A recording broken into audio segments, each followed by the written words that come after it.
Veja no ICL Notícias, segunda edição.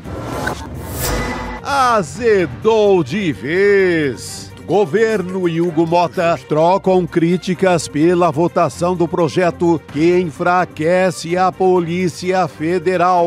A gente vai garantir a integralidade do financiamento da Polícia Federal. O formato a gente vai definir ao longo do processo. Mais do mesmo. Por recomendação de Ciro Nogueira, Ibanez Rocha indica novo presidente do BRB após operação contra o Banco Master.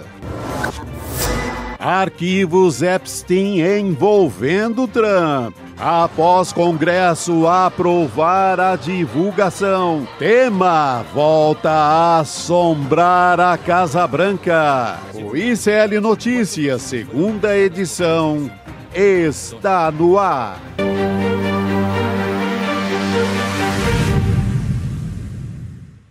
Olá, boa tarde. Seja bem-vindo, seja bem-vinda. O ICL Notícias segunda edição está começando. Estamos ao vivo em todos os nossos canais. Chega mais aqui com a gente que a nossa mesa redonda dessa quarta-feira, dia 19 de novembro de 2025, já está prontíssima. Chico Sá, boa tarde. Opa, boa tarde, Gabi. Boa tarde, audiência. Nessa quarta com cheirinho de sexta-feira. Cheirinho de sexta-feira, né? O gostinho... Isso aí. Algumas pessoas estão já sentindo gostinho de feriado. Mas a gente tem a não. Galera que vai trabalhar também. Aqui a gente é plantão permanente com a notícia, não tem brincadeira. Estaremos de olho aqui. Então, se acontecer alguma situação excepcional, não estou indicando nada, mas se acontecer, estaremos... Eu acho que a prisão do homem só na próxima semana, eu acho. Sei não, eu acho. Vamos ficar de olho, mas... Lá em Brasília o negócio continua bastante quente, porque a gente teve a aprovação do PL antifacção pela Câmara dos Deputados, já com críticas do governo, do próprio presidente Lula. Falando em Brasília, vamos a Brasília. Eu disse que a mesa redonda já estava posta e Heloísa Vilela está lá com a gente também nessa quarta. Elô, boa tarde para você, minha amiga.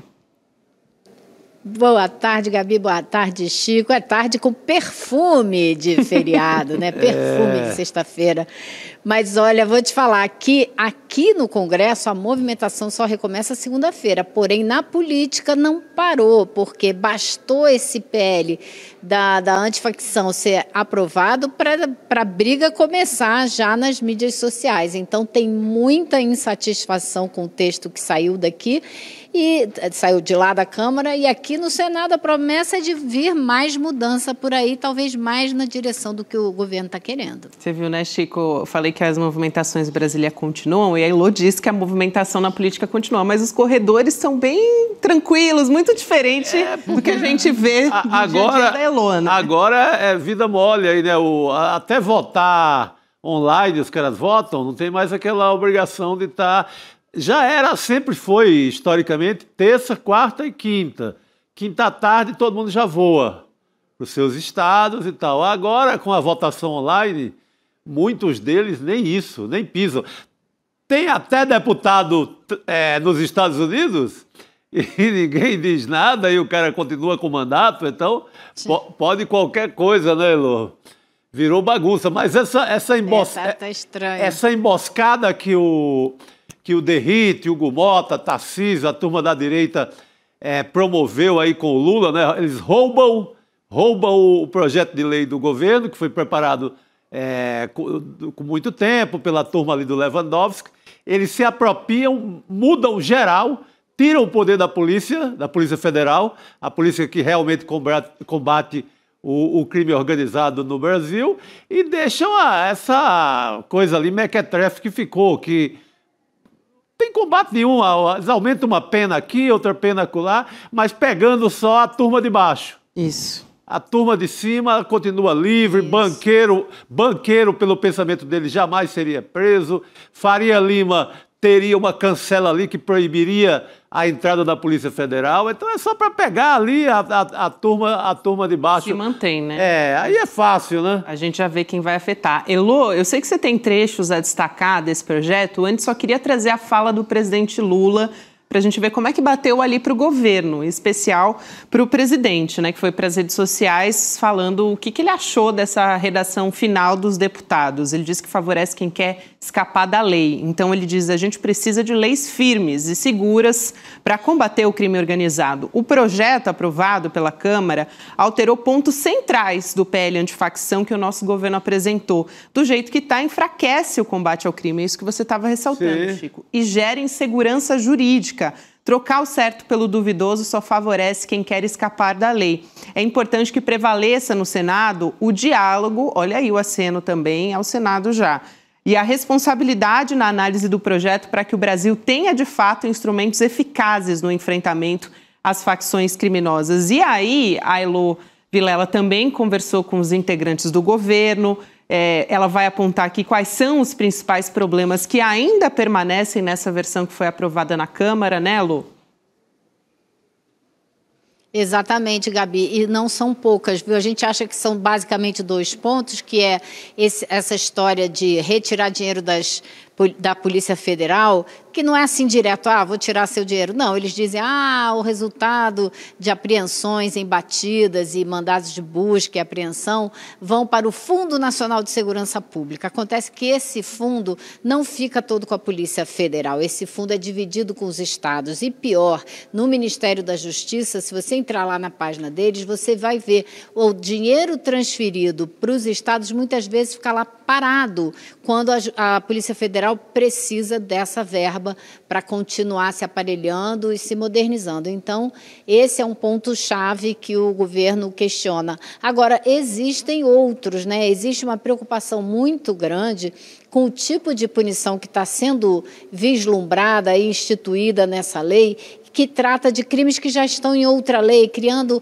uma certa insegurança jurídica. E também um ponto que acho que a gente vai explorar mais tarde com a Jandira Fegali, que deve conversar com a gente hoje, que é a situação que ela cria, essa lei cria, para as comunidades que são dominadas pelas facções criminosas. Existe uma parte nessa lei que diz que se você abrir a sua porta para dar guarida, está escrito assim na lei, para dar guarida para gente das facções criminosas, que você pode ser condenado a mais de 13 anos de cadeia. Acontece que em muitas comunidades é proibido trancar a porta. A facção criminosa não permite que você tranque a sua porta, porque eles podem precisar de entrar a qualquer momento. Então, essas pessoas, elas são vítimas da violência. E a lei está escrita de uma maneira que pode tornar essas pessoas agora vítimas também de uma lei que foi muito mal pensada e que vai criminalizar comunidades inteiras. Então,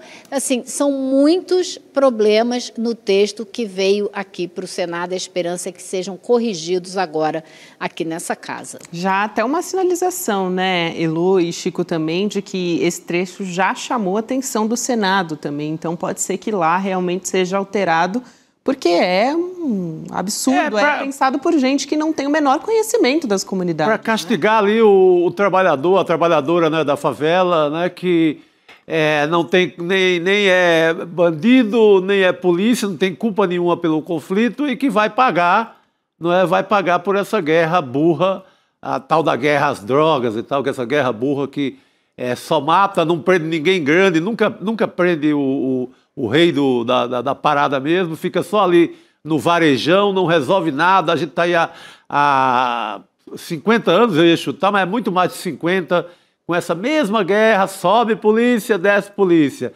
Pega ali 2 bagrinhos, faz aquela foto ali em cima da mesa da Polícia Civil, com um papelote de cocaína, com um fuzil e tal, não resolve nada, não prende o dono da droga, não prende, não consegue segurar o contrabando de fronteiras, não consegue também evitar que a droga chegue aos Estados Unidos, que é o maior mercado consumidor, ou seja, não serve para nada. Elo. E outra coisa, Chico, tem um artigo, que é o artigo 2º da lei, tem os incisos 3 e 4, que eles abrem brecha para criminalizar manifestações. Então coloca aí, Gabi, você dá uma olhada, porque eu daqui não vou ver nada. Assim, não, pode ir explicando, Elo, se você quiser, eu também posso ler aqui, aí você traz a explicação na sequência. O que você prefere? A gente está com ele na tela aqui agora. Eu acho que assim, eles deixam claro que existe uma brecha para criminalizar manifestações de rua, ou uma situação em que você tem a polícia cercando um bando de jovens, vamos imaginar, e aí as mães vêm e ficam na frente para impedir a polícia de chegar nos filhos. Elas vão ser criminalizadas, né? Se você impedir uma via e atrapalhar o trabalho da polícia de desimpedir a via, isso pode também ser considerado crime, com mais de 12 anos de cadeia.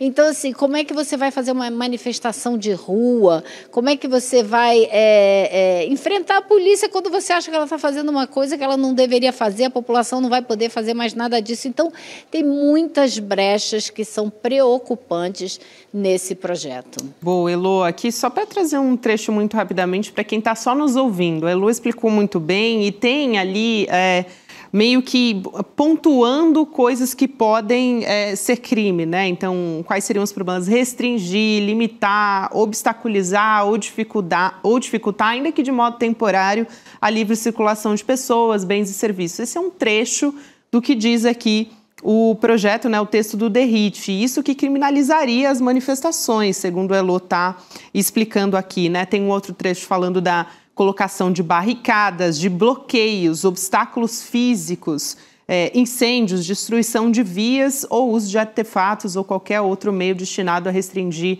o deslocamento, porque isso acontece, né, essa questão. Aconteceu muito com os próprios bolsonaristas, eles fizeram isso nas estradas. Isso, exatamente. Eles provocaram isso o tempo inteiro, mas ninguém pensou nessa hora. O que eles estão visando mesmo é movimentos sociais, como o MST, movimento de mães de periferias, movimento contra a violência e etc. A gente sabe quem é o alvo disso aí.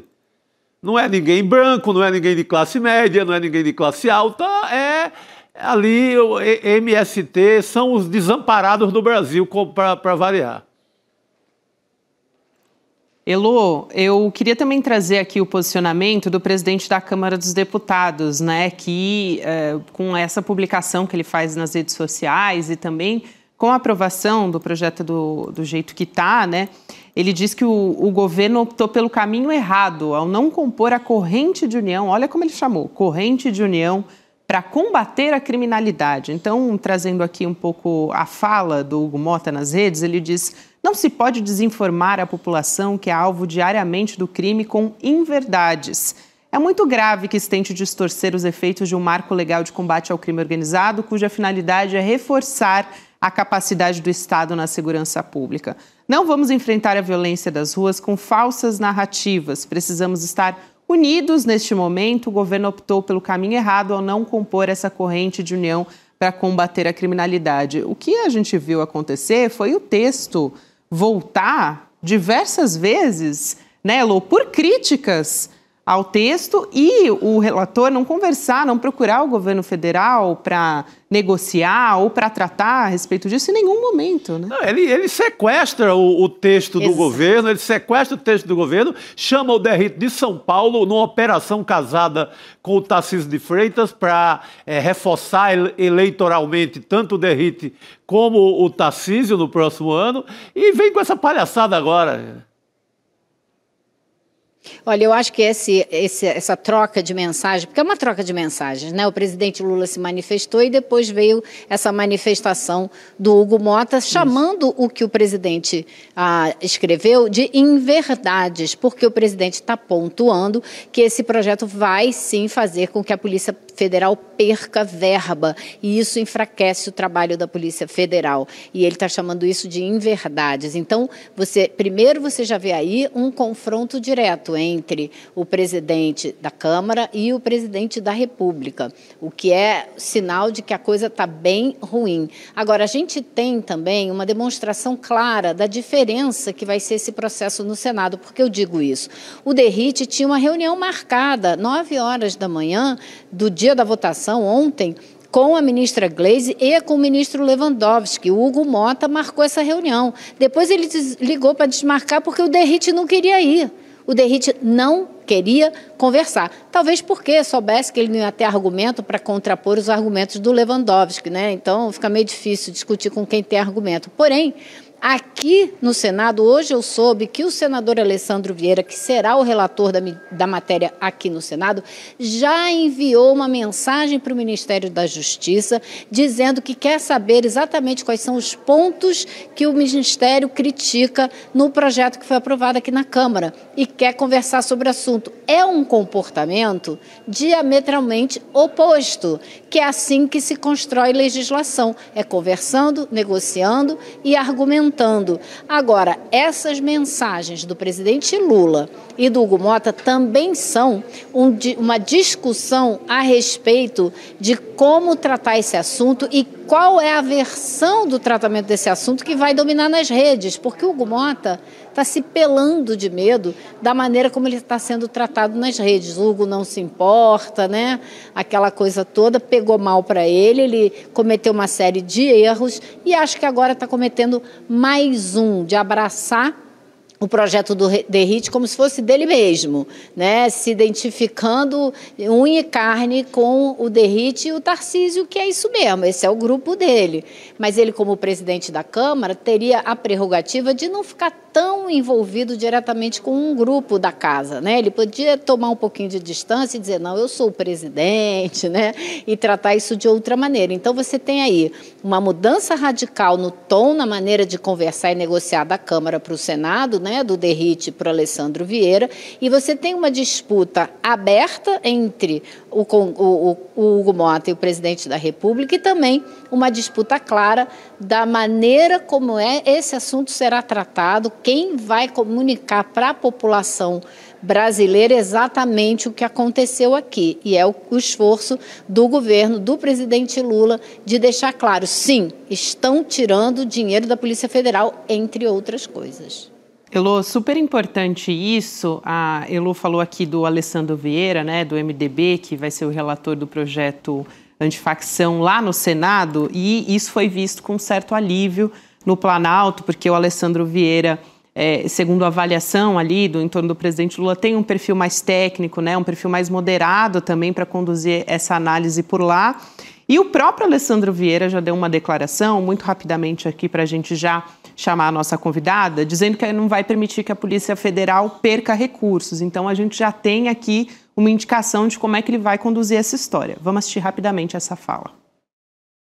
A gente vai garantir a integralidade do financiamento da Polícia Federal. O formato a gente vai definir ao longo do processo. Vou chamar aqui a deputada federal Jandira Fegali para a gente conversar a respeito desse assunto. Deputada, boa tarde, seja muito bem-vinda. Boa tarde para vocês, é um prazer estar sempre no ICL e é um prazer também estar com quem nos ouve nesse momento. Também um prazer te receber, deputada. Eu aproveito já para te perguntar sobre a passagem desse projeto para o Senado, né? Se a senhora tem acompanhado ou participado, talvez, de alguma maneira, dessa discussão, se tem a previsão de tirar algum desses trechos que estão sendo bastante criticados, como, por exemplo, eventualmente a criminalização das comunidades ou também o enfraquecimento da Polícia Federal a respeito das verbas. Bem, primeiro, a Elô acompanhou muito com a gente ontem aí e viu que o debate, na verdade, ele foi ideologizado demais, não é? Porque a extrema-direita, ela não permite um debate qualificado nem de alto nível. Eles não só polarizam, ideologizam, politizam o debate de um jeito que os argumentos não fluem, eles não ouvem. Não tem argumento possível de convencimento para essa turma. E muitos votaram que nem concordavam completamente com o projeto, com temor do senso comum.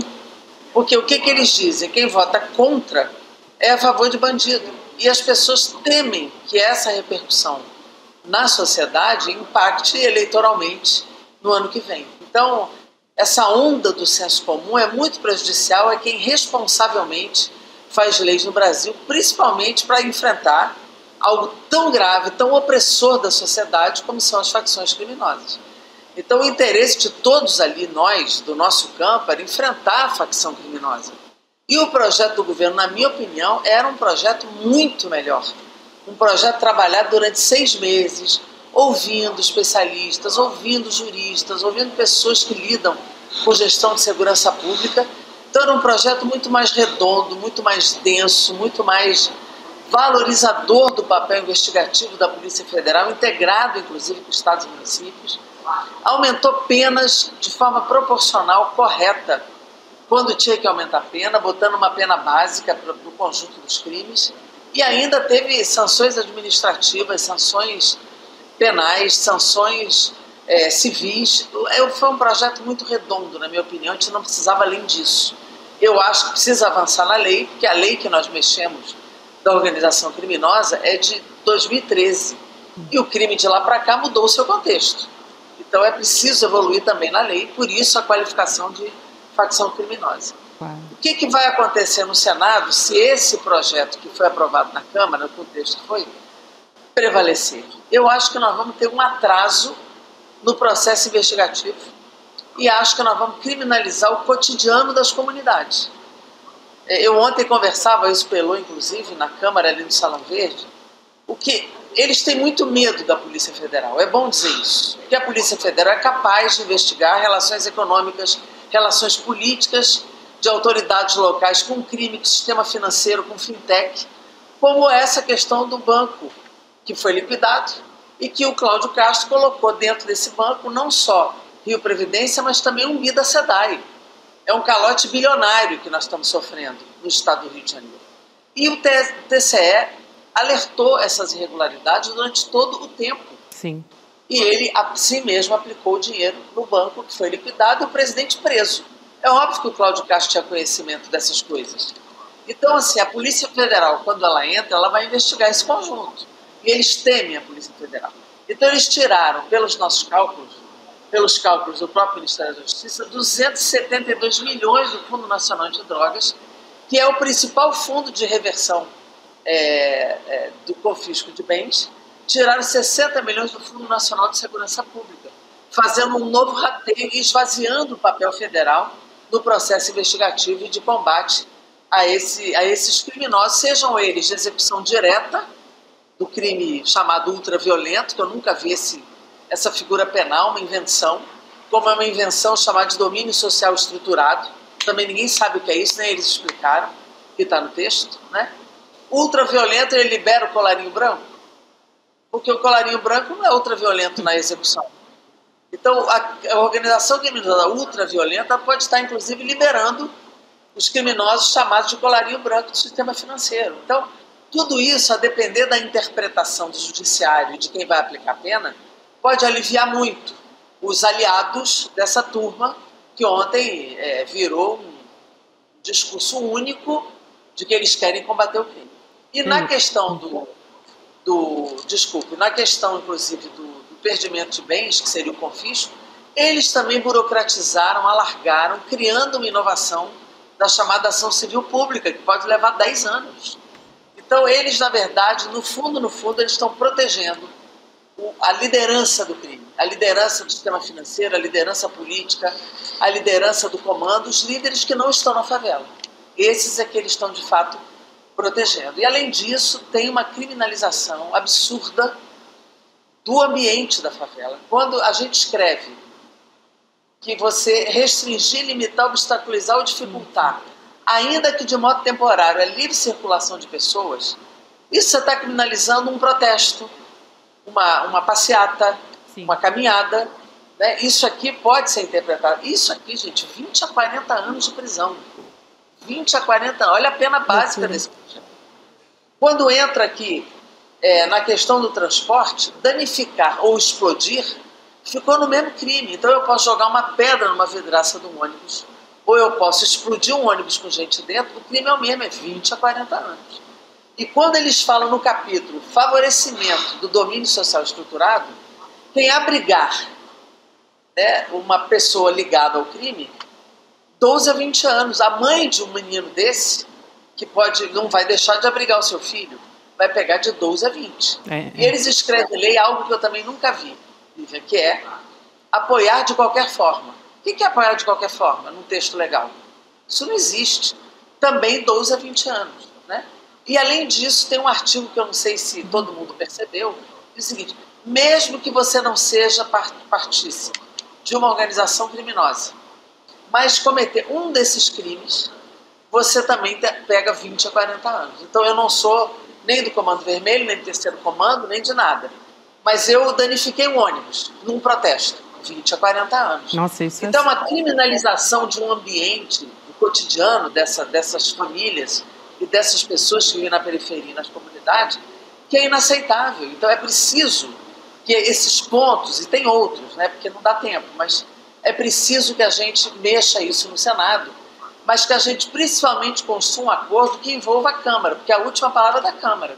Você pode fazer todas as modificações no Senado, quando voltar para a Câmara, voltar para o texto que foi aprovado lá, ontem, que é a última palavra da Câmara. Então, é um tempo que a gente tem para construir. Fala, Elô, desculpa.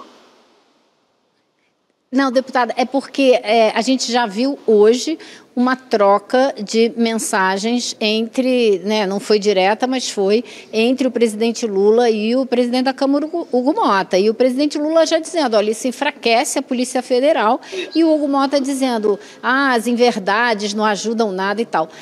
A minha pergunta é o seguinte, é hora da base do governo, ir para as mídias, como foi com a PEC da blindagem, a PEC da bandidagem, porque se esse texto for melhorado substancialmente aqui no Senado e voltar para a Câmara, e a Câmara não se estiver se sentindo pressionada o suficiente, ela não vai manter o texto que vai sair daqui do Senado. Quer dizer, não é?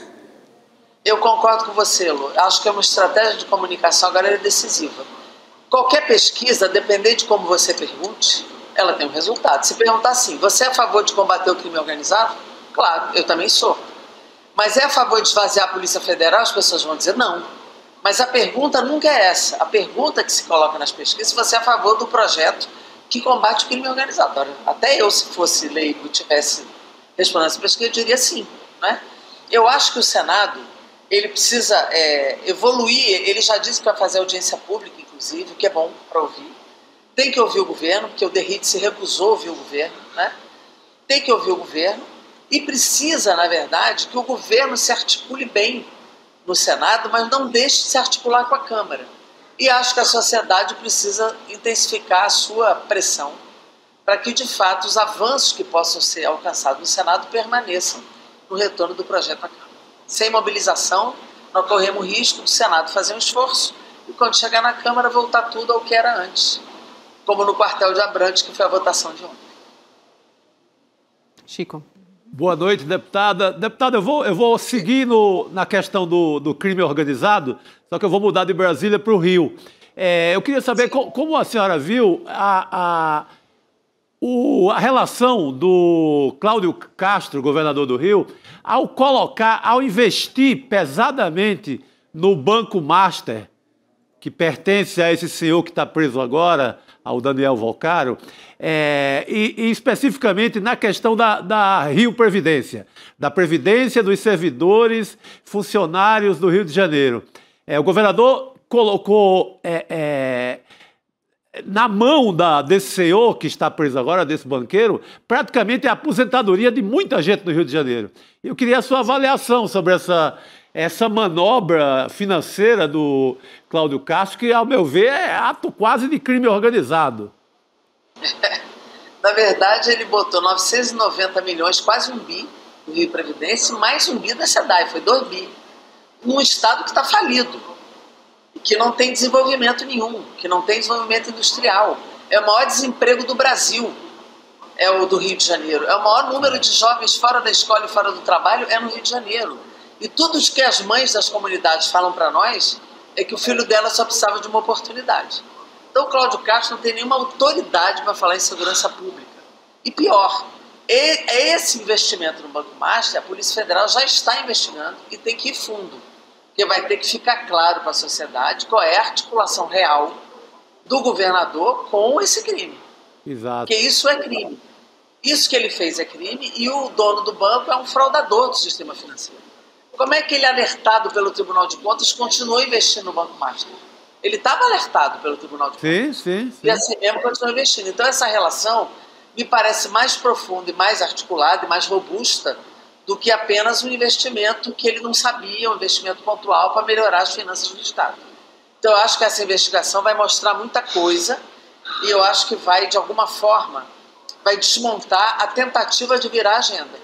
A chacina e as operações foram politicamente planejadas para virada de agenda e de popularidade. Se essa investigação avança, isso pode dar com os burros na água, que pode demonstrar uma articulação criminosa do governador com essa turma fraudadora e que é crime organizado também, né? Então eu penso que isso aí e que queria enfraquecer a Polícia Federal para que esse tipo de crime não fosse investigado. Mas não tenha dúvida, depois da Operação Carbono Oculto em São Paulo, o PCC Faria Lima, e ainda está sendo investigado também as relações com o mundo político de São Paulo, é óbvio que eles não querem a Polícia Federal aqui, né? Então é muito grave. E ele continua com as operações, né? Olha, eu digo a vocês, terça-feira foi aquela chacina do Alemão e da Penha, nós chegamos lá quinta de manhã. Quem estava no controle do território? O Comando Vermelho. Mandaram baixar o vidro, radiocomunicação. Mesmo quando não adiantou nada. Eles sucedem os que foram mortos muito rapidamente e continuam no controle, porque a política do Cláudio Castro não é de reocupação do território. É uma agenda política, não é para resolver a segurança pública nem para salvar a vida de ninguém. Lamentavelmente, eu tenho que dizer isso. E eu fico muito triste que essa seja a realidade do governo do Estado do Rio de Janeiro. É isso, deputada, é fundamental essa sua colocação aqui, porque a situação continua a mesma e a Jaqueline Muniz, né, especialista em segurança pública, até falou isso. Na verdade, eles prestaram um favor ao crime organizado, porque além de continuar, ainda por cima são pessoas que não podem prestar nenhum tipo de esclarecimento para as investigações, né, que deveria seguir. Exatamente. Quero muito agradecer. Se tem alguém que entende de polícia, chama-se Jaqueline Muniz. É isso mesmo. Eu ouço muito a Jaqueline e ela é uma pessoa muito séria, foi muito perseguida, quero inclusive prestar publicamente minha solidariedade a ela, né, que pelo fato dela se posicionar, ela foi perseguida como professora universitária, foi perseguida nas redes, foi perseguida na rua. Ela ficou numa situação muito difícil. Eu publiquei isso como solidariedade, mas faço questão de expor isso aqui também.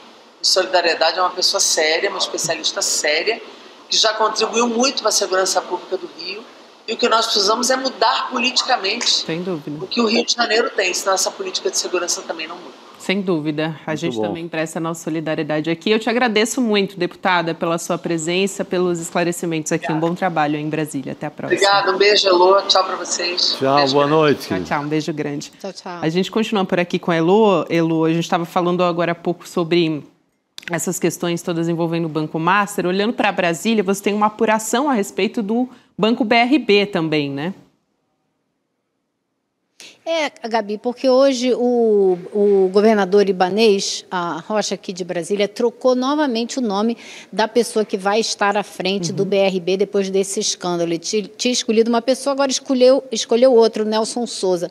E o Nelson Souza já foi presidente da Caixa Econômica Federal na época do governo Temer-Bolsonaro.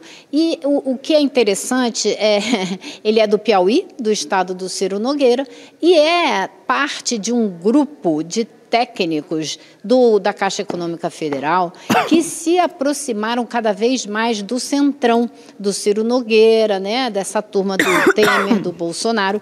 E é dessa turma que o Ibanez foi procurar alguém para dirigir o BRB. Então, ao que tudo indica, Ibanez continua recorrendo à mesma turma, que é próxima do Centrão, para ver se consegue botar o dedinho ali no dique, sabe? Quando o dique está começando a dar água e está todo mundo vendo que vai rachar e vai vir água para todo quanto é lado, ele está tentando buscar alguém para segurar ali, botar um band-aid no dique, mas eu acho que não vai adiantar muito. Mas esse nome vem do mesmo grupo que administrava o BRB e que é um grupo que vai da Caixa para o BRB, do BRB para a Caixa. Muitos deles para o BRB no governo Temer-Bolsonaro, voltaram para a Caixa em 2023 e agora estão ali no BRB de novo. É isso, eu quero, Elô, agradecer a sua presença aqui, a gente vai continuar acompanhando essa história, né? Agora, então, a gente tem mais um presidente do BRB apadrinhado, né? Quase que ungido por Ciro Nogueira. O Lula Costa Pinto acabou de publicar agora uma matéria que é Ibanez indica terceiro presidente do BRB em 24 horas. Foi Ciro Nogueira quem escolheu, só isso. Ou seja, a situação continua... Incrível, né? A situação continua ainda. Elô, obrigada por hoje. A gente se vê em breve, minha querida. Bom feriado para você. Bom feriado, pessoal. Tchau, tchau. Boa noite, querida. chamando aqui para participar da nossa mesa redonda, a nossa formação completa aqui neste N2. Rodrigo Viana está chegando ao recinto. Completando o trio de ataque. Vamos embora. Vamos embora. Tudo bom, Chico, Gabi? A gente trazia agora, o Chico ressaltou aqui essa apuração do Lula Costa Pinto, né? Do Luiz Costa Pinto, mas a gente chama... Para quem conhece aqui, né? A audiência já conhece popularmente como o nosso Lula aqui. Lula Costa Pinto. Mas trazendo essa novidade aqui a respeito do BRB e a apuração agora da Heloísa Vilela também junto com a gente sobre essa substituição também. E o Paulo Henrique Costa, a gente falou muito sobre isso, né? Ele foi saído, né? Foi afastado do cargo. E por conta daquela operação da Polícia Federal investigando o escândalo do Banco Master. Então, a história continua ainda. Tem para puxar. E diz que o clima de fim de mandato do Ibanez lá é total, no Palácio dos Buritis. No Distrito Federal, né? Ele está passando passando o bastão para a vice, né? A Celina Leão, que vai ser a candidata dele a governadora. E ela teria participado das decisões para indicar o novo presidente do BRB, que corre realmente o risco de uma intervenção, né? Porque se aproximou de um momento muito perigoso. Só não comprou o Master porque o Banco Central não deixou, e mesmo depois disso... Insistiu e seguiu comprando papéis podres, a gente pode dizer assim, do Banco Master, né? Olha, se o Ibanez se livrar mais uma vez de uma cana, é porque o bicho é forte mesmo. Porque nesse caso aqui tá feia a coisa. Porque, o Rodrigo... gente, o que ele fez... ele depois do banqueiro preso... ele é o segundo personagem desse escândalo. Sem dúvida, sem dúvida. E da política é o principal. A gente cita sempre o Ciro Nogueira, porque o Ciro Nogueira, qualquer esculhambação que tiver nesse país, ele está ou perto, ou dentro, ou na antessala. E a gente sempre é obrigado a citá-lo. Jornalisticamente, a gente é obrigado a citá-lo. Mas o Ibanez, nesse caso, ele deixou tudo aí, digital... mancha na cueca, batom em tudo que é canto, não tem o que fazer com esse cara. Eu diria que o Ibanez roubou, por assim dizer, né, a prerrogativa de estar no escândalo do Ciro Nogueira. Exatamente. Né? Roubou, literalmente. A não ser que use aquela figura jurídica que existe nos julgamentos, que é a clemência. A não ser que por clemência deixe ele solto, mas não faz sentido. Não faz sentido esse cara, mais uma vez, não ser punido. Nenhum. Aliás, não só não faz sentido, como é um escândalo, né? Pelo amor de Deus. Olha, quero lembrar que semana que vem, semana de estreia do nosso curso de pós-graduação também. Opa. Ressaltamos sempre que é uma pós-graduação ali que vai focar em teoria crítica. Teoria crítica da sociedade é o nome até do curso de pós-graduação. Uma das especialistas, das professoras, né, do nosso grupo de professores é a filósofa, a Nancy Fraser, que é uma referência em teoria crítica no mundo. Então, a gente vai trazer na semana que vem, e é um exercício que a gente faz diariamente aqui no ICL Notícias também, de separar o joio do trigo, de olhar para o que está sendo noticiado e trazer as análises, né? Então, na semana que vem, dia 27 de novembro, quinta-feira, 8 horas da noite, você pode acompanhar, você pode ir lá em icln2.com.br, deixar o seu e-mail para ser avisado que está começando o evento, e lá você pode ter condições exclusivas de matrícula, e quem já é aluno de qualquer produto do ICL também tem condições mais especiais. Então, recados dados aqui, eu acho que vale a pena acompanhar. Já semana que vem, né? Já na semana que vem, quinta-feira. Todo mundo de olho, então.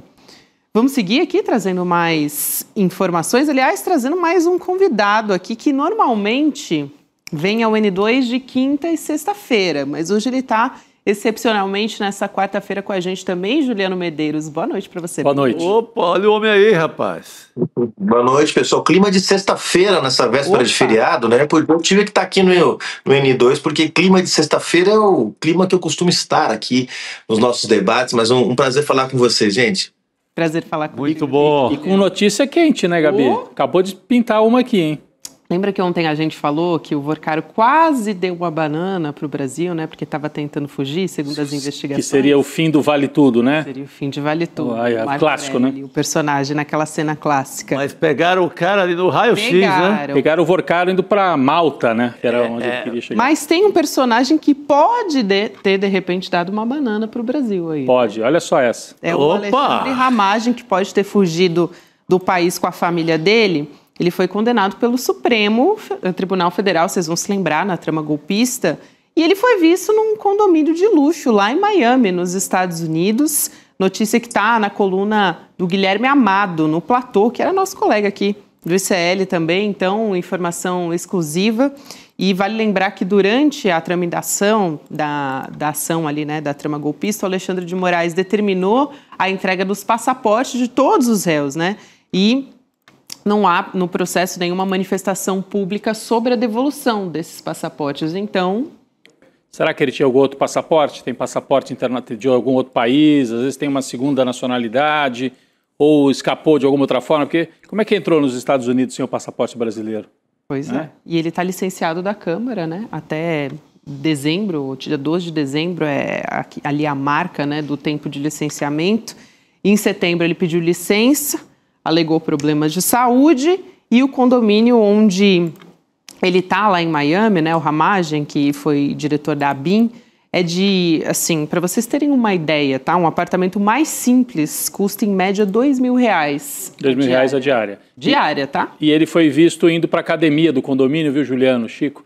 Foi visto, ele e a mulher indo com roupas esportivas, indo para a academia. Foi ali que a pessoa que depois acabou passando a informação para os jornalistas do Platô, viu o Ramagem com a mulher em Miami. Bom, ele está foragido oficialmente? A gente não sabe, né? Os jornalistas estão tentando contato com a defesa. Ele vai definitivamente, não volta ao Brasil? Também não sabemos. Mas olha o risco. Por que era tão arriscado deixar o Bolsonaro também numa situação muito frágil aí, né? Didático. Né? Os bolsonaristas adoram escapulir. É o vale tudo. É o final da cena do vale tudo. Se confirmar, né? Vamos aguardar. De repente ele diz, não, eu estou aqui fazendo um tratamento, eu volto para o Brasil para cumprir a pena. Será, Chico? Fui só falar com o Pateta, já volto, Já volto, fui pegar uma praia em Miami. Juliano, você acha que é por aí? A verdade é que não podia ter dado essa bandeira, né, pessoal? A gente tem falado tanto aqui no ICL que a prisão preventiva não é um instrumento para antecipar o cumprimento da pena, nem nada disso, é para evitar esse tipo de situação, né? Nós temos aí foragidos o Figueiredo, o Eduardo Bolsonaro, o sujeito o principal blogueiro deles, agora me foge o nome. Alan dos Santos. O Alan dos Santos, quer dizer, uma quantidade incontável de pessoas que fugiram para a Argentina, dos condenados da tentativa de golpe do 8 de janeiro. Então, não é exatamente uma novidade. É claro que no caso do Ramagem, teve a suspensão de um dos inquéritos pela Câmara dos Deputados, né, o que deu uma certa blindagem política para ele, né, uma afronta do Supremo, uma afronta da Câmara ao Supremo Tribunal Federal, vocês vão lembrar disso, né? Então, um dos inquéritos, mas ele está condenado em outro. Então, quer dizer, aguardando o cumprimento da pena, não podia ter dado esse vacilo. Ele tem certamente passaporte diplomático, né, como deputado federal que está ainda no exercício do mandato, ainda que licenciado, então pode ter usado, quem sabe, o passaporte diplomático, mas o STF não cometeria o vacilo de pedir o passaporte civil, entre aspas, dele e deixar o passaporte diplomático, né? Então é bom a gente ver o que aconteceu. Agora é mais um vacilo aí, não vou chamar de vacilo do STF, mas a gente tem alertado que a prisão preventiva não é vingança, não é sacanagem, não é nenhum tipo de tortura a esses réus. É que esses réus, pessoal, e esses condenados têm condições financeiras para fugir, têm contatos no exterior. Uma coisa é não colocar na prisão preventiva o Joãozinho, que participou da quebradeira no 8 de janeiro, lá, um ou outro desavisado, dos bagrinhos, né? Porque o cara não tem dinheiro nem para pagar o aluguel no final do mês, quem dirá dinheiro para fugir para outro país, né? Agora, esse sujeito é deputado federal, ex-diretor da Polícia Federal, Sim. Quer dizer, o sujeito com conexões, o sujeito com grana, entendeu? Então, alguém com essas condições financeiras, econômicas, tinha que ser melhor monitorado pela Polícia Federal e pelo Supremo Tribunal Federal, né? Eu entendo que a PF nesses dias teve que enfrentar uma série de outras dificuldades, né? Mas nesse caso agora realmente a situação mostrou aí uma brecha que não era aceitável, né? Isso. É muita gente para ficar de olho, né? Para monitorar, para ficar na tocaia. Acaba escapando um ali no aeroporto. Não, eu só diria para a gente também, a gente está dando a notícia aqui, é claro, confiamos nos colegas que fizeram a apuração, precisamos aguardar também, né, ver em que circunstância que ele está lá, confirmar, etc., ouvir os advogados. No mínimo é uma falta de solidariedade ao chefe, ao Bolsonaro, né? No momento mais difícil do bolsonarismo, o cara que é tão amigo da família, tão amigo de todo mundo, vai embora. Vai embora. Podendo escapulir, o cara foi. Pois é. E as vésperas do início do cumprimento da pena, né? Era isso que eu ia dizer. Uma falta de... assim, uma coisa meio violenta com o Bolsonaro. Pô, o outro fugindo, caindo fora, me deixando na papuda. Pô. Pois é. É semana que vem, Gabi, parece que é semana que vem. Exato, Rodrigo, porque a expectativa até chegou assim, a ficar uma coisa no ar de que poderia acontecer até essa semana ainda, mas realmente está apontando agora a bússola para a semana que vem. A gente ainda não porque sabe. tem os 5 dias de prazo, né? Publicado o acórdão, que foi ontem, né? 5 dias de prazo para a defesa apresentar, enfim, mais um embargo, tentar mais um embargo. E esses 5 dias terminam no domingo, mas como cai no domingo, vai para segunda-feira. E aí, segunda ou terça, pode ter uma definição. Hoje é quarta-feira, foi na segunda-feira a publicação do acórdão. O acórdão foi terça, né? Segunda foi a ata e terça-feira foi o acórdão. Eu acho que foi não vai ser essa na semana, noite de segunda-feira.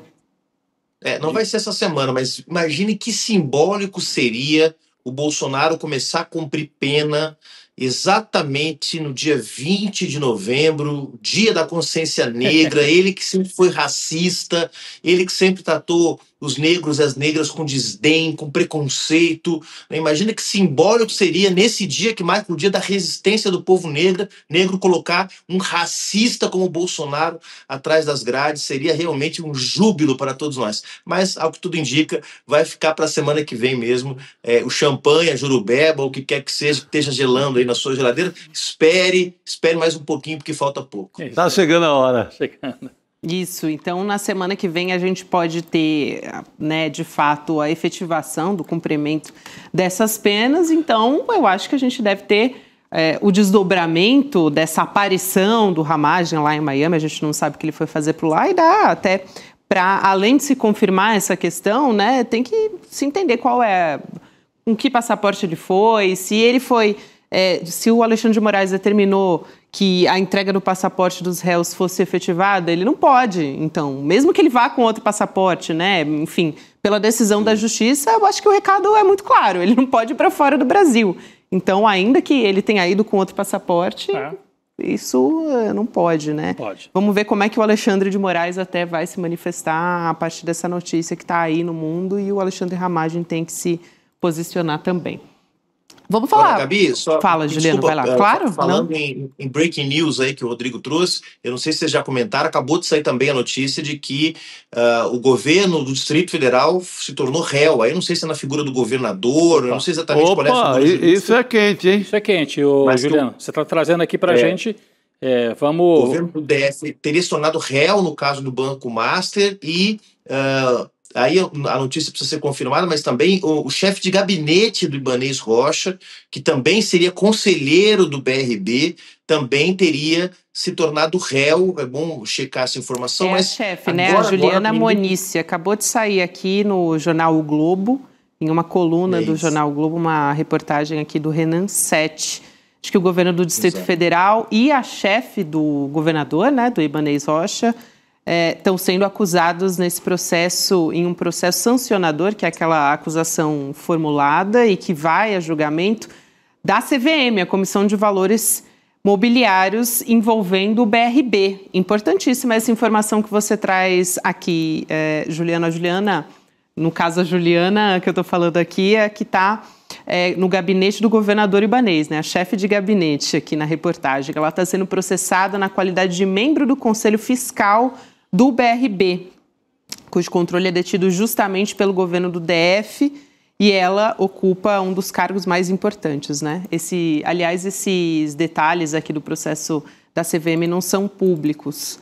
Então, a gente tem essa primeira informação. Então, eles são réus, não é na Justiça Comum, mas na CVM, Comissão de Valores Mobiliários, que faz o controle, né, do mercado financeiro, estabelece regras e punições também para quem cometer fraudes no mercado financeiro. Então eles se tornam réus, o governo e esta funcionária específica do Distrito Federal, Gabi. É isso aí, então trazendo novidades a respeito desse assunto, porque era justamente isso que eu ia trazer aqui, Juliano, a gente voltar a falar do escândalo do Banco Master, pode vir até uma CPI, então esse é um desdobramento que a gente fala da CVM, essa é uma história. A outra coisa é mais uma CPI que pode vir aí, né? O ex-governador do Distrito Federal, o atual deputado, o Rodrigo Hollenberg, do PSB, a gente já falou sobre ele ontem, aqui, quando estourou o escândalo, né? A operação, na verdade. Ele está recolhendo as assinaturas para tentar criar uma CPI para investigar se houve fraude na relação entre o Banco Master e o BRB, o Banco Regional lá de Brasília. E o Hollenberg disse que entre ontem e hoje ele está recolhendo essas assinaturas, 16 deputados assinaram esse requerimento, precisa de 171 assinaturas, né, para ir para frente. E tem uma justificativa. Ele classificou até a CPI como urgente, porque, segundo ele, seria um dos maiores e mais sofisticados esquemas de fraude financeira da história recente do país. Aliás, ontem, Rodrigo, ele falou muito bem sobre isso. O Hollenberg, né? O Hollenberg, e muito firme. Olha, difícil sair CPI contra esse andar de cima, contra banqueiro, contra essa turma aí do luxo, da ostentação. Não sai não, viu? Eu acho que mesmo sendo 170 e poucas assinaturas, dificilmente. Pegue a votação de ontem, proteção total a criminosos de colarinho branco. Quase queriam alijar a PF de qualquer combate a crime no Brasil.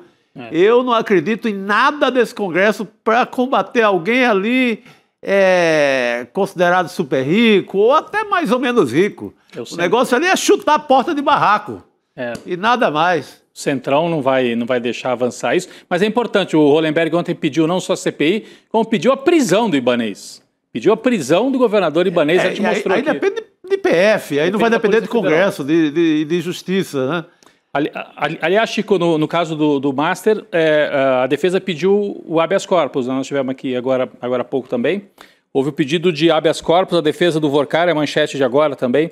Defesa do Vorcaro entrou com o pedido de habeas corpus e, importante, Juliano, também negou que ele estivesse tentando fugir, porque desde ontem circula informação de que, na verdade, ele inventou aquela história do fundo árabe para poder pegar o avião e dizer que ia para a Arábia, mas ele podia fazer uma parada em algum outro país aí e se refugiar, ser mais um aí a dar a banana do Vale Tudo. Comprava uma cidadania, tem um bocado de lugar que vende cidadania por 10 mil reais. 10 mil reais para ele, eu não tenho nesses 10 mil reais.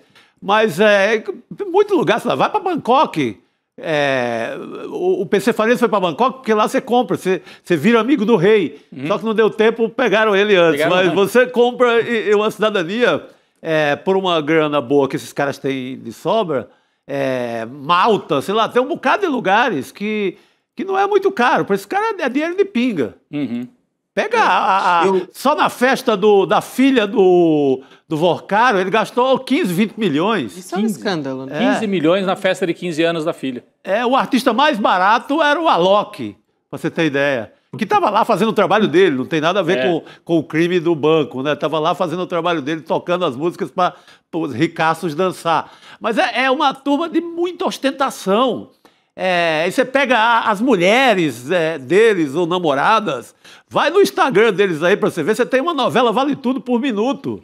É uma bela diversão, aliás, recomendo. Fiz isso hoje. É aí que você conhece a sociedade brasileira e a desigualdade. E aquela casa, Chico, a casa de 280 milhões de reais na Bahia, né? Uma casa de 400 metros quadrados? 400 metros quadrados, só a suíte, Gabi. Vai para de Orlando, e a de Orlando é o triplo daquilo. É um negócio impressionante. Eu nem sabia que uma casa podia ter esse tamanho, valor, né? Esse tamanho também, Juliano. É muita ostentação, é muita exibição, e ele gostava de dizer que era poderoso.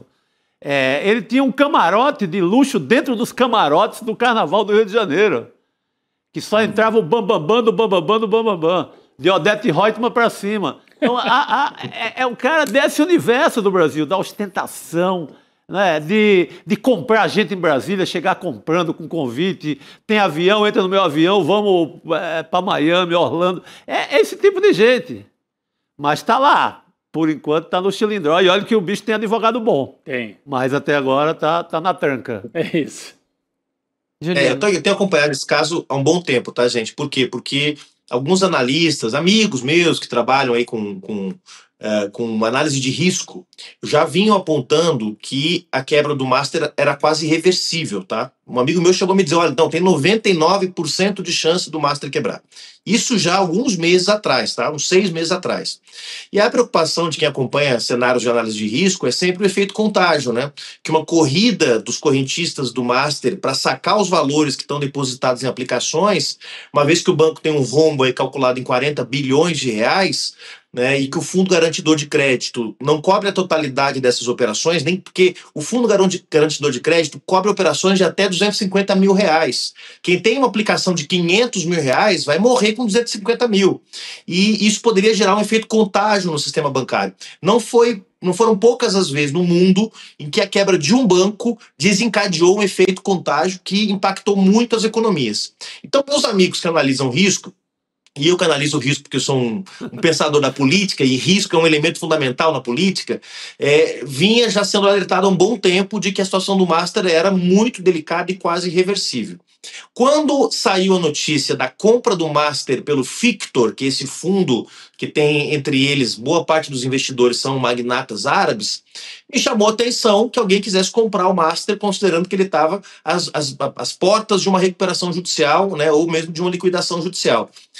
Quando sai um dia a notícia do Fictor e na outra a notícia da prisão do Vorcaro e da intervenção no banco, da liquidação do banco via Banco Central, aí as coisas começaram a se encaixar, né, e ficou claro que se tratava provavelmente ou possivelmente de uma operação para tentar ganhar tempo, né? A primeira análise que eu ouvi, olha, essa tentativa de compra do Fictor era para ganhar mais 6 meses.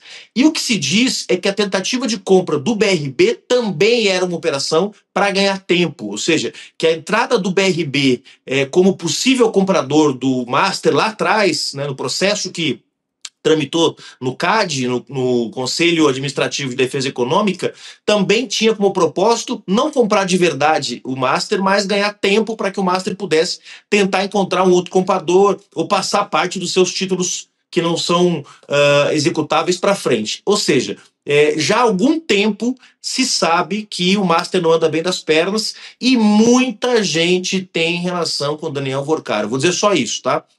O Chico está completamente certo. A chance de uma CPI é 0, porque são 171 assinaturas. Significaria dizer que toda a esquerda, que são 135 deputados mais ou menos, teria que assinar essa CPI. E olha, tem gente também de centro-esquerda, para dizer o mínimo aí, que tem relações com o Vorcaro, e pelo menos mais uns 50 deputados, quase 50, 40, 50 deputados do Centrão. Então é muito pouco provável que o Hollenberg consiga 171 assinaturas, pelo menos enquanto o escândalo, entre aspas, ficar restrito ao Distrito Federal. Se o escândalo se nacionalizar, ou seja, se pegar figuras grandes da política brasileira, como a gente sabe que tem gente muito próximo do Vorcaro, aí pode ser que isso acabe desencadeando numa CPI. Mas nesse momento, enquanto a crise está circunscrita ao Distrito Federal, ao BRB, é praticamente impossível que a Câmara traga para dentro dos seus aposentos esse pepino chamado quebra do Banco Master, uma vez que muitos políticos têm relação com essa turma aí. Perfeito. Essa análise é fundamental. Todo mundo sabia, né, Juliano? Até o TSE lá do Rio de Janeiro, principalmente, sabia também. Eu queria trazer aqui, já que você falou do Centrão, mas puxando um pouco para a análise para as eleições do ano que vem, né? Como que está se organizando o Centrão. O Ciro Nogueira, ele defendeu hoje que a federação entre o PP, né, e União Brasil, o partido dele, o PP, deve priorizar as eleições de 2026 no âmbito dos estados, então dos governos estaduais e as forças na bancada do Congresso. Então, eu queria trazer aqui a fala dele nas redes sociais, né? Ele criticou a direita até nesse post. Vamos entender, tentar entender o que ele disse. Tem várias camadas aí. Tem muitas camadas, Rodrigo. Ele disse, com a entrada do registro no TSE nos próximos dias, consolidada a federação diante da falta de bom senso e de estratégia no centro e na direita, irei defender junto ao presidente Rueda, do União Brasil, que que o nosso foco principal sejam as eleições estaduais e as nossas bancadas. E ele deixando claro aí para onde eles vão olhar no pós-Bolsonaro, né? Nas disputas estaduais e na formação de uma base sólida ali no legislativo. Eu falei que tem várias camadas, Chico, Juliano, Gabi, todas que nos acompanham. Porque primeiro tem um recado para a direita, para a família Bolsonaro principalmente. Sim. Diante da divisão, da falta de unidade da direita e do centro. Ou seja, ele está reclamando porque a família Bolsonaro está impondo o nome ainda da família, está dificultando o andamento das negociações. Mas me parece que tem uma segunda camada, que é quase um pedido de socorro aí, um aceno para o governo, do tipo... Uma bandeira branca para o Palácio do Planalto. Bandeira branca, amor. Tem um recado explícito, Lula, não mexe mais isso aí. Nisso daí, vamos conversar melhor, pô. Vamos botar a Polícia Federal para mexer. Então bate totalmente com o que você falou da dificuldade da CPI e com o que o Juliano acabou de trazer, né? A avaliação de que teria, muito difícil você conseguir a CPI. Por quê? Porque bate em muita gente. E o Ciro Nogueira, me parece que é dos mais desesperados. E que essa mensagem de hoje, a gente pode entender assim, Chico, Juliano, como uma bandeira branca também, ou uma tentativa pelo menos, dizer, Lula, eu não vou fazer o L agora assim tão rápido, mas pelo menos vamos conversar um pouquinho, diminui a pressão aí, por favor. Alguma coisa nessa linha? Pode ser. Acho que o mais importante dessa mensagem é que ela é mais uma peça nessa grande crise que a direita vive, que a extrema-direita vive, desde que o Bolsonaro foi para a prisão preventiva domiciliar, porque desde então esse campo está completamente desorientado, né, gente? Então é briga toda semana, são trocas de farpas, recentemente as trocas de farpas entre o Caiado e o Ciro Nogueira, a crise no PL de Santa Catarina, a saída da Carol Detone, o Carlos Bolsonaro por um fio lá em Santa Catarina. Então a situação da direita é de crise. A gente fez muitas análises aqui no ICL falando de que a direita enfrentaria uma crise, e tá aí a crise que a gente falou tantas vezes que a direita enfrentaria. A crise não vai se resolver rápido. O que aconteceu 2 semanas atrás com a matança no Rio de Janeiro e a volta do protagonismo do debate sobre segurança pública reequilibrou um pouquinho a pauta, o debate na sociedade, mas não resolveu os problemas políticos que a direita tem. Porque, vejam, os problemas da direita, da extrema-direita, são essencialmente políticos. Por que eu estou chamando de políticos? Porque do ponto de vista social, muitos discursos da direita e da extrema-direita encontram acolhida na sociedade. Porque são saídas simplistas, são saídas que mobilizam o medo das pessoas, são saídas que mobilizam os preconceitos que estão disseminados na sociedade. Então, é claro, a extrema-direita muitas vezes encontra um campo fértil na sociedade. Né? Aquilo que o Felipe Nunes chama os ressentidos, que não aceitam a ascensão social dos mais pobres, não aceitam as cotas raciais, não aceitam políticas que olham para quem mais precisa. Né? Então, o pessoal fala muito de mérito, mas na hora do vamos ver que é o Estado protegendo seus privilégios. Essa é a verdade, como já nos disse aqui tantas vezes o professor Gessé. Então, dentro desse campo, do ponto de vista social, a extrema-direita ainda tem base, ainda tem discursos que colam, ainda tem narrativas que funcionam. A questão é que, do ponto de vista político, eles estão com um imbróglio, porque o líder deles está preso e vai continuar preso. E eles não conseguem se acertar. Eu acho que esse tweet do Ciro está dizendo o seguinte: olha, vocês querem ficar nessa loucura de briga para a presidência da República e querem entregar a vitória para o Lula no primeiro turno? Boa sorte. Eu vou tratar de ter um monte de governador para poder negociar com o Lula. Eu acho que é menos uma bandeira branca, talvez, Rodrigo, agora para a eleição, para o primeiro turno, mas é uma sinalização do tipo, olha, o jogo está jogado, essa eleição está perdida para a presidência, vamos nos preparar para ter aqui um bloco de 7, 8, 10, 13 governadores para poder falar com o presidente Lula de igual para igual, com força política, porque na disputa presidencial nós somos carta fora do baralho. Boa, Juliano. Boa análise. Agora, ele tem que cuidar dele mesmo, porque ele está em terceiro lugar nas pesquisas no Piauí. Não está boa a coisa para ele lá. É isso. Exatamente. Juliano, bom ter você com a gente essa semana, querido. Nos vemos em breve. Valeu. Bom trabalho para ele. Sexta-feira estamos de volta aqui para comentar todas as notícias. E eu vi que temos aqui o curso com a professora Nancy Fraser, essa pós do ICL, sensacional. A Nancy Fraser lançou um livro recentemente, chama Capitalismo Canibal, um livraço. Então, a oportunidade de ter uma aula com a Nancy Fraser é imperdível. Então, a turma que está aí querendo conhecer, fazer, está na dúvida se faz ou não faz a pós. Olha aí a fotinha da Nancy Fraser, sensacional, professora da New School of Social Research, lá em Nova York. Meu sonho era fazer um pós-doutorado com essa mulher, mas ela já não está mais aceitando pós-doutorado. Faz aqui.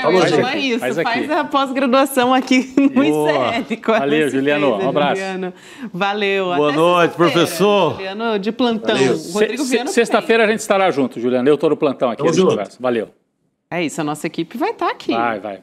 Juliano Medeiros, Rodrigo Viana e mais também, sexta-feira, de olho em tudo que está acontecendo. Vocês não vão perder nada que tiver desdobramento aí ao longo da semana. Não vou nem arriscar nada para, né? Tudo pode acontecer. O famoso não quero zicar nada, então vamos deixar os acontecimentos. Você está dizendo aquilo... as portas da Papuda se abrirem? Nunca sabe, né? Nunca sabe quando as portas... É improvável.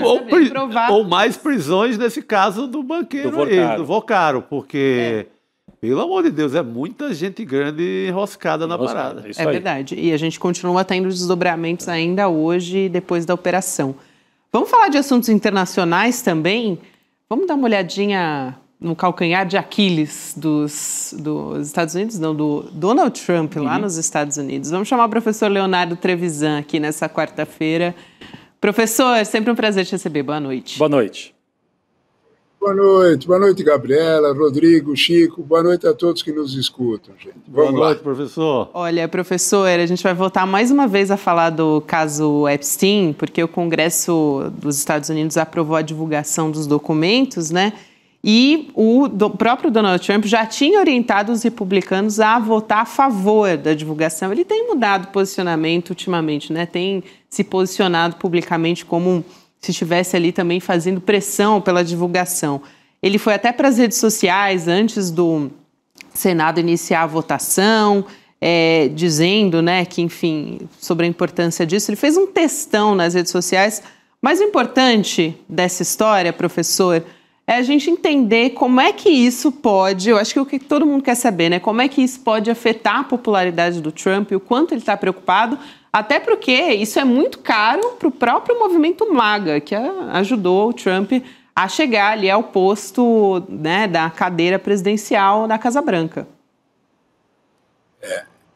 Primeiro de tudo, sabe, Gabi, a gente precisa olhar para o Trump, né, com as suas idas e vindas. O que elas querem dizer? Né?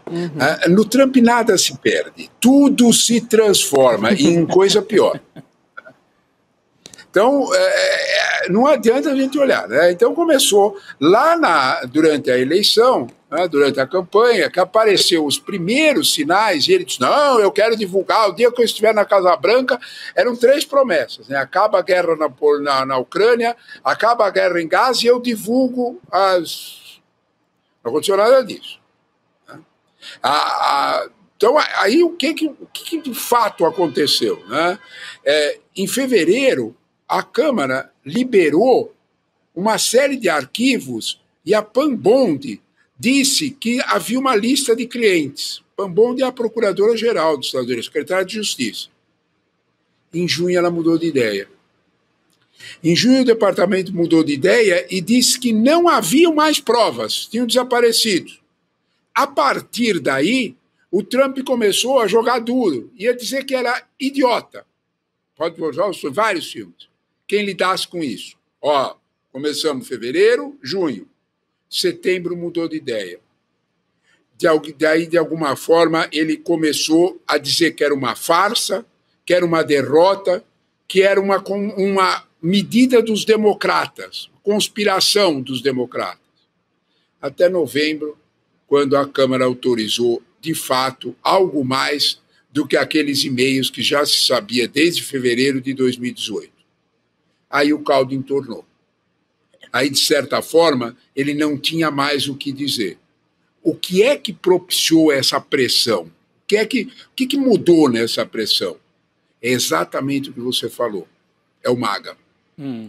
A gente tem que ter uma ideia exata. Não é só a curva de declínio. Ele está com 38% de apoio popular, o mais baixo de toda a história dele, nesse governo.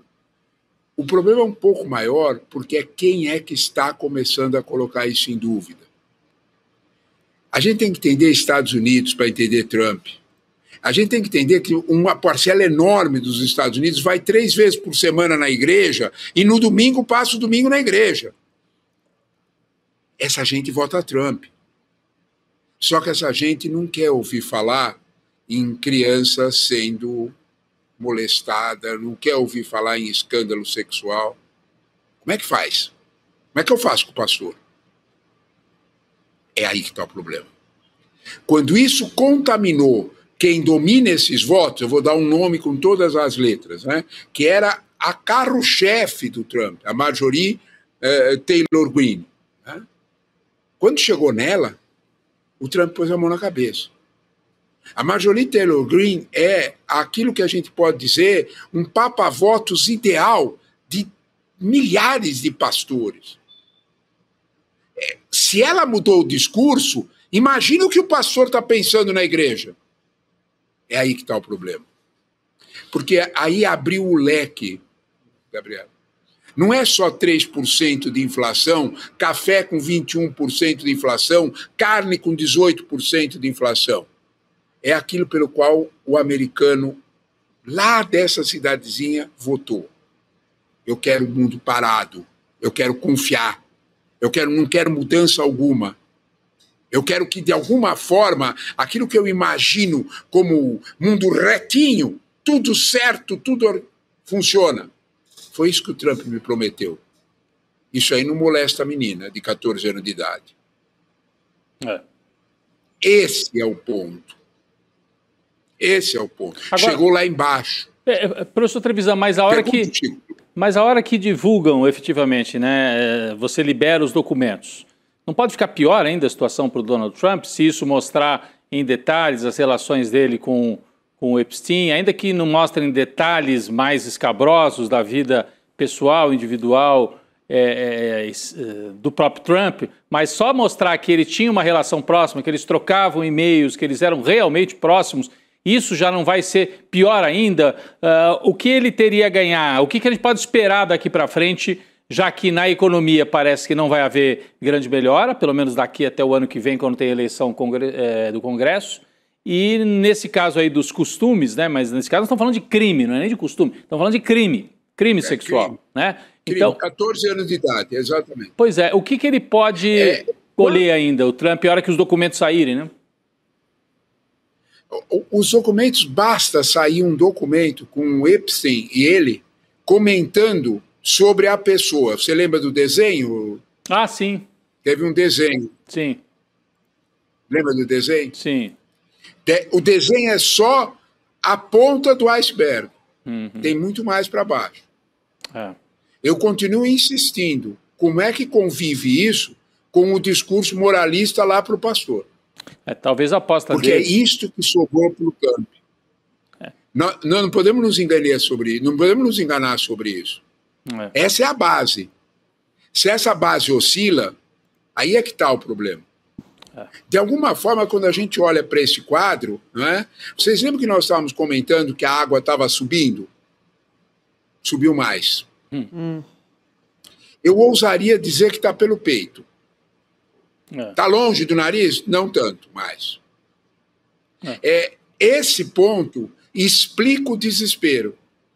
Esse ponto explica uma série de mudanças. Esse ponto explica até mesmo o movimento em Gaza. Esse ponto explica até mesmo situação com Venezuela. Olha, eu chamo o Maduro para conversar. E tem um problema que é dramático e que é igual em qualquer lugar do mundo. Desculpe a minha palavra tão dura. Os ratos abandonam um navio precocemente. É isso que está acontecendo.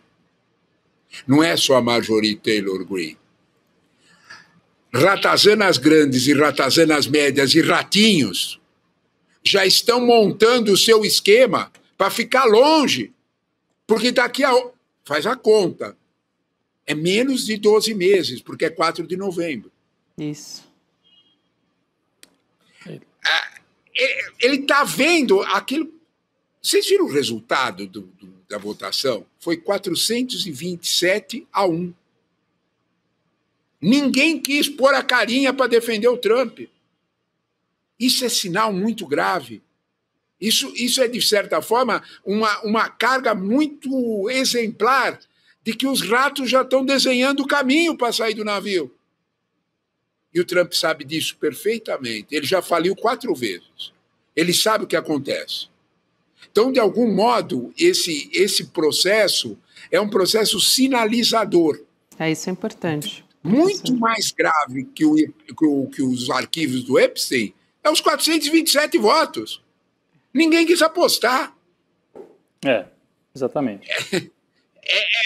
O bicho ficou feio demais. Ô, professor... E aí vem a pergunta básica. O que nós não sabemos, que é o que você disse. É isso. O que é que pode vir aí que os deputados sabem? Trumpistas. Professor, o senhor estava citando ali também esse posicionamento a respeito da Venezuela. Eu acho importante contextualizar quem está nos acompanhando, porque teve uma novidade a respeito dessa história, né? Os Estados Unidos rejeitando uma oferta de renúncia do Nicolás Maduro, uma apuração do New York Times, mas só para as pessoas entenderem, porque a princípio, quando você vai ler isso, parece um pouco absurdo, né? Como assim? Não era o que os Estados Unidos queriam? Mas eles dizem que os Estados Unidos, né, o governo Trump, na verdade, disse que não aceita prazo para essa saída do Maduro. A gente está vendo o print aqui na nossa tela, né? Ele quer algo mais imediato, o governo Donald Trump. Até outro destaque da reportagem é esse que está na nossa tela, de que o Trump autorizou os planos da CIA para uma operação secreta lá na Venezuela, no território venezuelano. E aí, Rodrigo, o Trump também... Ele autorizou essa nova rodada de negociações com o governo venezuelano e, nesse desenrolar da reportagem, tem uma explicação de que o Nicolás Maduro, ele até se dispôs a renunciar, mas que isso aconteceria dentro de alguns anos e tal, e a Casa Branca... Maduro renunciar? Falou, não. Eu vou te falar uma coisa, assim, tem que tomar um pouquinho de cuidado com essas notícias que saem assim no New York Times, já com a resposta dos Estados Unidos. Não, veja, o Maduro prometeu renunciar e o Trump não aceitou. Porque ele quer imediato, segundo isso me parece operação de guerra de informação, Chico, usando o jornal. Total. Me parece, não sei. Parece, né? Tem cara. Parece, né, Rodrigo? Parece, né? Porque a informação real que tem, ele disse na porta do avião, de novo, lá em Palm Beach, voltando para Washington. Né? Ele disse, Maduro quer conversar comigo, e eu converso com todo mundo. Quem está falando que vai conversar com Maduro vai dizer que... Sabe, tem nessa notícia dos 3 anos, né? Sabe, Rodrigo, toda vez que eu vejo essas notícias, eu olho para o bolso. Quem vai ganhar? Né? Toda vez que está na primeira página do New York Times, eu faço o mesmo raciocínio que você. Quem é que vai ganhar com essa história? Né? Por que o Maduro precisa ficar 3 anos? Vocês repararam que há um subtexto aí de que o Maduro teria feito ofertas em relação à receita do petróleo e às reservas de petróleo na Venezuela? Opa! Como é que é? A Venezuela tem a maior reserva de petróleo do mundo. Ela é maior que a da Arábia Saudita. As companhias petrolíferas americanas e europeias e asiáticas, até o Brasil, até a Petrobras, estão entrando via Guiana para pegar isso aí. Então a Chevron disse, não, eu vou pegar o lençol mais para mim. Então, quando você olha para isso, o Trump está querendo achar uma solução venezuelana para chamar de seu, para chamar de sua, para que aliviar a pressão sobre o Epstein, mas, ao mesmo tempo, ajeitar a vida dele com as petrolíferas, porque ele precisa, né? Exatamente. É carga demais para o caminhãozinho, até mesmo do Trump, amigos. Até mesmo para o Trump. É carga demais. Precisa entender melhor o movimento dentro do Departamento de Estado para a gente ver que talvez esta saída de sobrevivência do Maduro também não agrada a bases trumpistas que estão dentro do Departamento de Estado bem agressivas, que o Rubio é um deles. Você fala, o Rubio não tem importância, o Rubio pretende ser o sucessor. O Rubio precisa de um discurso duro, sem acordo com Maduro.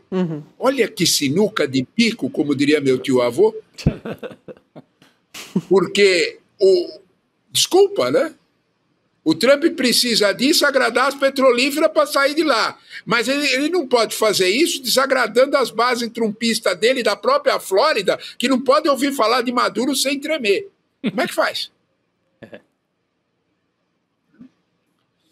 Essa é a pergunta. Se vocês me disserem que o Trump está se aproximando do inferno astral, eu vou dizer para vocês que vocês estão mal informados. Porque ele já está. Já está. É verdade, professor. E é impressionante, Chico, que ainda tem uma declaração que a gente não colocou aqui, que ele deu quando ele teve um jantar lá na Casa Branca, em homenagem ao príncipe herdeiro da Arábia Saudita, o Mohammed bin Salman. Sim! E assim, sabe aquele negócio que a gente vê na internet, né, do rolê aleatório? Foi um pouco isso, porque tava lá Cristiano Ronaldo, o Elon Musk, tudo bem, que é aliado do Trump, brigaram, se estranharam aí uma época, mas estava lá também. E aí o Trump fez uma coletiva com jornalistas, né, e com o Salman, ele defendeu o Salman das acusações da própria CIA, porque, segundo os relatórios de inteligência dos Estados Unidos, o bin Salman foi o mandante do assassinato do Jamal Khashoggi, o jornalista saudita, enfim, que estava apontando questões ali, que estava na oposição, né, escrevia para o jornal The Washington Post até. Ele foi morto e esquartejado. É uma história escabrosa essa do Khashoggi, né? Mas vamos assistir a fala do Donald Trump e aí a gente volta a conversar sobre toda essa questão? Vamos lá. Is it appropriate, Mr. President, for your family to be doing business in Saudi Arabia while you're president? Is that a conflict of interest? And Your Royal Highness, the U.S. intelligence concluded that you orchestrated the brutal murder of a journalist. 9/11 families are furious that you are here in the Oval Office. Why should Americans trust you? And the same to you, Mr. President. Now, who are you with? I'm with ABC News, sir. You're with who? ABC News, sir. Fake news. ABC fake news. One of the worst in the business. He's done a phenomenal job. You're mentioning somebody that was extremely controversial. A lot of people didn't like that gentleman that you're talking about. Whether you like him or didn't like him, things happen. But he knew nothing about it. And we can leave it at that. You don't have to embarrass our guest by asking a question like that. Olha, aqui só para resumir muito rapidamente para quem está só ouvindo e não entendeu aqui o diálogo, mas a jornalista ela faz uma pergunta, né, justamente sobre isso que a gente está falando aqui. Ué, a gente tem documentos, né, comprovando um assassinato brutal. E aí o Trump questiona, de onde que você é? E ela fala, ABC News. Ele fala, ABC News é fake news, né? Já desmoraliza, ele já tenta desmoralizar ali. E depois, o príncipe dá aquela risadinha irônica ali. Irônica, ainda por cima. E aí depois ele dá, assim, completamente ele passa por cima dessa, o Trump, né? Diz assim, que essa pessoa que você se refere, que era o jornalista assassinado, era uma pessoa controversa. Bom, e daí que era controversa? Não pode assassinar na embaixada? E segundo, coisas acontecem. Shit's happen. Things happen, ele disse. Esquartejar alguém acontece. Acontece, Rodrigo. Esquartejar é uma coisa natural. É raro, mas acontece muito. Né? Isso deve ser alguma coisa por aí. É raro, mas acontece. Sabe, Gabi, surreal. Quando você olha para essa situação, você vê o terceiro vértice do inferno astral. Esse é o terceiro vértice. Porque tem um outro problema, né? Ele fez muitas promessas no Oriente Médio, até mesmo para o genro e para o sogro, né? E, de alguma forma, ele sabe perfeitamente do risco que tem, o risco tremendo que tem, né? De todos os acordos de Abraão darem em nada, os acordos de Abraão ficarem estranhamente parados. O genro dele, o Jared Kushner, fez acordos na Arábia Saudita. Vocês viram o que o rei foi fazer lá, o Mohammed bin Salman, o príncipe ainda? Né?